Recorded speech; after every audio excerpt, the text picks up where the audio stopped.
Equal to, हमारे पास क्या quantity है, क्वांटिटी है हमारे पास z is equal to a power n। ये एक क्वांटिटी है, इसको हमने इक्वेशन नंबर फर्स्ट मान लिया। हमने मान लिया कि हमारे पास एक क्वांटिटी है और वो क्वांटिटी क्या है, z is equal to a power n है। ठीक है, हमने क्या मान लिया, हमारे पास एक क्वांटिटी है z is equal to a power n है।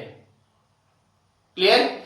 अब लेट हमने मान लिया कि z is equal to a to the power n हमारे पास एक क्वांटिटी है।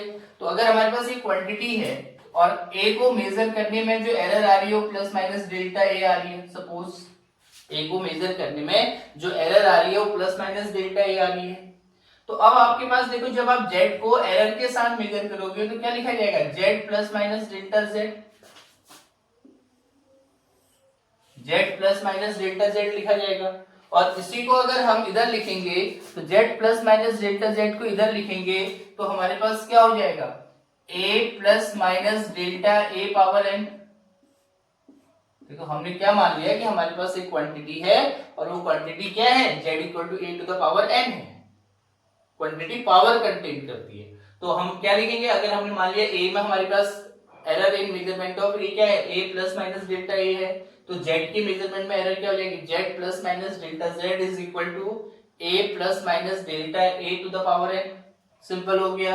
अब इसी को आप सिंप्लीफाई करेंगे तो क्या लिखेंगे, यहाँ z आप कॉमन ले लो तो क्या हो जाएगा, 1 plus minus delta z upon z, जैसे इससे पहले क्वेश्चन में लिया था, इज इक्वल टू, यहां से आप a कॉमन ले लो, a कॉमन ले लो।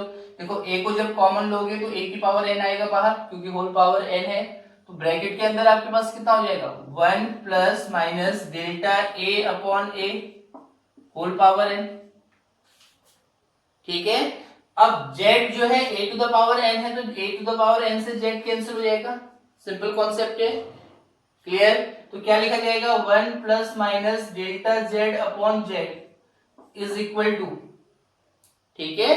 अब यहां पर देखो, इससे पहले जब बाइनोमियल थ्योरम बताई थी मैंने, तो वहां पर मैंने कहा था 1 plus X to the power n को हम लिख सकते हैं 1 प्लस एन एक्स। कंडीशन क्या है उसके लिए, 1 should be much greater than x होना चाहिए। यहाँ पे क्या ये कंडीशन फॉलो कर रहा है, देखो तो delta a is a small quantity है, उसको a से डिवाइड कर दिया तो और स्मॉल हो जाएगा। तो इसका मतलब delta a upon a is very very small, तो इसका 1 से लेस होगा। तो हम इसको सिंपली क्या लिख सकते हैं बताओ, 1 प्लस माइनस, तो ये n जो है, जैसे वहां n 1 मल्टीप्लीकेशन में आया था, पावर मल्टीप्लीकेशन में आई थी, यहाँ भी n मल्टीप्लीकेशन में आ जाएगा और ये डेल्टा a अपॉन a बन जाएगा। तो इससे हमारा 1 से 1 कैंसिल हो गया, सिंपल सा 1 से 1 कैंसिल हो गया। तो क्या आ जाएगा हमारे पास, मैक्सिमम एरर अगर हम निकालेंगे, मैक्सिमम के लिए देखेंगे तो हमारे पास क्या हो जाएगा, delta z upon z is equal to n times of delta a upon a।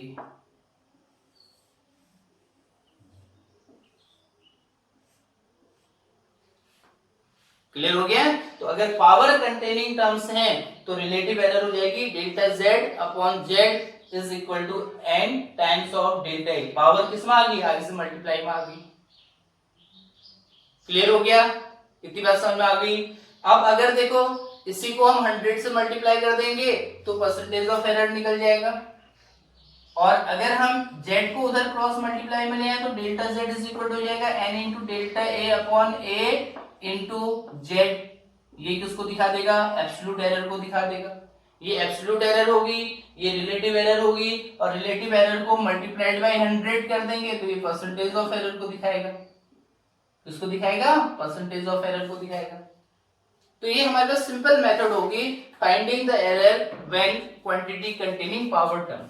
अब देखो बेटा, यहाँ पर तो a की पावर है, a की पावर n है। अगर हमारे पास एक से ज्यादा पावर होती, जैसे फॉर्मूला लेट अगर ये होता z इज इक्वल टू, जैसे हमारे पास मान लो फॉर्मूला होता a पावर p,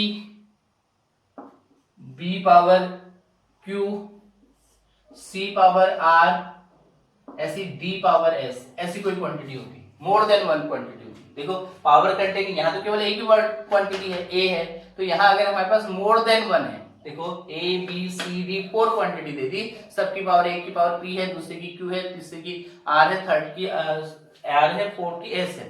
तो ऐसी कंडीशन में हम इसी मेथड का यूज करेंगे, तो इसको अलग से हम डिराइव नहीं करेंगे। तो ऐसी कंडीशन में हम हमारा फॉर्मूला क्या बन जाएगा, क्या लिखेंगे हम, delta Z upon Z is equal to क्या हो जाएगा, केवल इसको देखो क्या लिखेंगे, इसको p times of delta A upon A लिख देंगे, फिर प्लस साइन आ जाएगा, फिर इसको देखो केवल अगर ये होती तो क्या लिखा जाता है, q into delta B upon B, फिर ऐसे ही इसको देखो अगर केवल यही क्वांटिटी होती तो क्या लिखा, r times of delta C upon C, फिर ऐसे ही अगर s होता तो क्या लिखते, s times of delta d upon d। ये हमारा एक जनरल फॉर्मूला बन जाएगा, ये रिलेटिव एरर को दिखाएगा। इसी को 100 से मल्टीप्लाई कर देंगे तो ये परसेंटेज ऑफ एरर को दिखाएगा। क्लियर हो गया। और इसी में z को उधर ले आएंगे, देखो डेल्टा z अपॉन z को 100 से मल्टीप्लाई कर दिया तो ये किसको दिखाएगा, परसेंटेज ऑफ एरर को दिखाएगा। बाकी चीज आप समझ गए होंगे। खाली डेल्टा z निकाल देंगे तो ये एब्सोल्यूट एरर को दिखाएगा। तो ये हमारे पास मेथड हो जाएंगी जब आपके पास क्वांटिटी कंटेन करती हो क्या, पावर कंटेनिंग टर्म्स हो। क्लियर हो गया। इसकी एक मेथड और भी होती है, डिफरेंशियल मेथड। अभी हमने डिफरेंशिएशन इंटीग्रेशन नहीं पढ़ा है इसलिए मैं उस मेथड पर नहीं जा रहा हूं, तो आपको ये करना है। क्लियर हो गया। तो इस चीज को आपको समझना है, फिर हम इसके एक दो क्वेश्चंस ले लेते हैं, ठीक है। आप लोग नोट कर लो इसको आराम से। तो एक क्वेश्चन है हमारे पास है, क्वेश्चन क्या कह रहा है वो कि एक फॉर्मूला दिया हुआ है आपको, सिंपल सा एक रिलेशन दी हुई है। रिलेशन आपके पास क्या है, वो कह रहा है कि आपके पास कोई फिजिकल क्वांटिटी है z, फिजिकल क्वांटिटी है z, उसका फॉर्मूला है a to the power 4 b to the power 1/3 upon c d power 3 upon 2। केवल फॉर्मूला दिया हुआ है। ये कह रहा है कि if z is equal to इतना है तो आपसे कहा है कि find the relative error, find the relative error. हाँ ठीक है, आपको रिलेटिव एरर फाइंड करनी है। ठीक है, क्या करेंगे, परेशान होकर छोड़ देंगे, नहीं कुछ नहीं है, सिंपल कुछ है ही नहीं इस क्वेश्चन में। देखो क्या है, z इज इक्वल टू, उसने क्या कहा है, सिंपल सा उसने कहा है कि z इज इक्वल टू हमारे पास है a to the power 4 b to the power 1/3 c into d की पावर 3/2। क्लियर हो गया। रिलेटिव एरर निकालनी है, हमें बिल्कुल टेंशन ही नहीं लेना है। रिलेटिव एरर का फॉर्मूला होता है delta z upon z is equal to power multiply में आ जाएगी 4 times of delta a upon a plus 1/3 times of delta b upon b plus c की पावर 1 है तो 1 times of delta c upon c plus plus क्या d की power 3 upon 2 है तो 3/2 times of delta d upon d। कोई tension, कोई problem नहीं, हो गया, रिलेटिव एरर आ गई। बाकी उसने कुछ नहीं दिया है तो बाकी हम भी नहीं लिखेंगे। अगर वो न्यूमेरिकल वैल्यू दिया रहता हम न्यूमेरिकल वैल्यू रख देते। देखो अगर यहीं पर वो कहता find the percentage of error तो हम लिखते परसेंटेज ऑफ एरर लिख देते, हम भी तो बड़े वाले हैं कि नहीं है। ये सब क्वांटिटी ऐसी आ जाती ऊपर वाली, बाकी आगे से क्या कर देते 100 से मल्टीप्लाई कर देते। नहीं समझे, अरे समझ में आ गया कि नहीं आया, ठीक है। तो सिंपल हो गया, देखो जैसा उसने क्वेश्चन पूछा वैसे हमने आंसर दे दिया। उसने कहा फॉर्मूला दिया, उसने कहा मैं कुछ नहीं दूंगा, हमने कहा हम भी क्यों करेंगे, समझ रहे कि नहीं। जैसा उसने क्वेश्चन दिया वैसे हमने आंसर कर दिया, खत्म कहानी, कोई टेंशन, ठीक है। अब ऐसे ही एक और क्वेश्चन देखें तो समझ में आ गया होगा, इसमें कुछ है नहीं। एक और क्वेश्चन है, उसमें उसने कहा है कि कोई फिजिकल क्वांटिटी, हटा दूं इसको, क्वेश्चन को हटा दूं, ठीक है। एक और क्वेश्चन उसने ऐसे ही दिया हुआ है, उसमें भी उसने मजाक किया है हमारे साथ, हम भी उसके साथ मजाक करेंगे, वही तो नहीं कर सकता मजाक क्वेश्चन वाला। देखो उसने क्वेश्चन में क्या कहा है, उसने कहा कि एक रिलेशन है, एक रिलेशन है x is equal to a square b cube, a square b cube upon, ठीक है, c इंटू अंडररूट डी। और वो कह रहे हैं कि percentage of error in measurement of A को मेजर करने में जो परसेंटेज ऑफ एरर है दैट इज ऑफ 4%, बी को मेजर करने में जो एरर आ रही है वो 2% आ रही है, सी को मेजर करने में जो एरर आ रही है वो 3% आ रही है, और डी को मेजर करने में जो एरर आ रही है वो 1% आ रही है, वो 1% आ रही है। बहुत बढ़िया, इतने तक समझ में आ गया? इतने तक समझ में आ गया हिमांशु? ठीक है, अब हमारे पास देखो, ये तो उसने इतना कह दिया, क्लियर हो गया।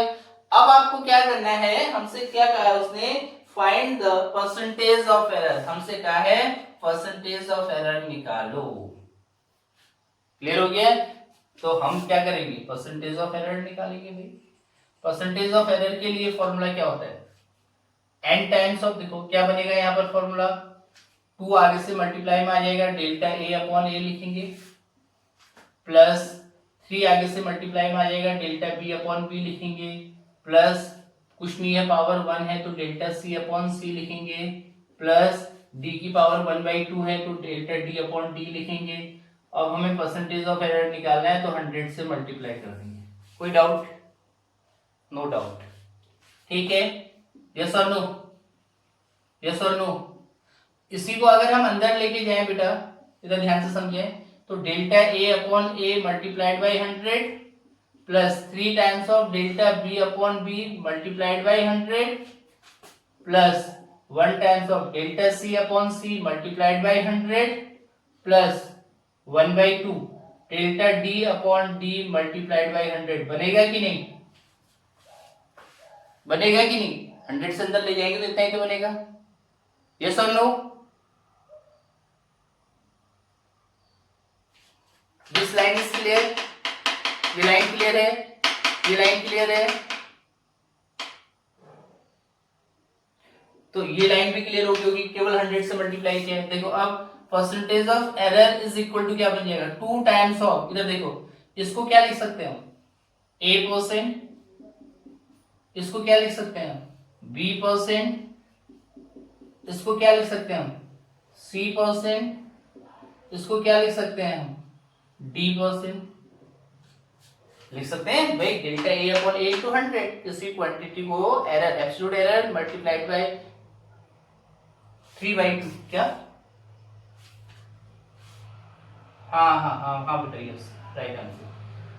एरर इज इक्वल टू जाएगा ट्वाइस ऑफ, a की वैल्यू है हमारे पास कितना, देखो यहां से देख लो 4%, b की वैल्यू हमारे पास है 2%, तो 3 into 2 हो जाएगा, c की वैल्यू हमारे पास है 3%, तो यहाँ पर 3% आ जाएगा, d की वैल्यू हमारे पास है, d की वैल्यू हमारे पास है 1%, तो यहाँ पर 1/2 into 1 हो जाएगा, ठीक है। सब सिंप्लीफाई कर दो, 4 2 8, 3 2 6 प्लस 3 प्लस 1/2% में, ठीक है। कितना आ रहा है, कितना आ रहा है सॉल्व करके, 8 और 6 14 और 3 17 प्लस हाफ 17.5%, ये आंसर हो जाएगा। 17 प्लस 0.5% ये आंसर हो जाएगा, ठीक है।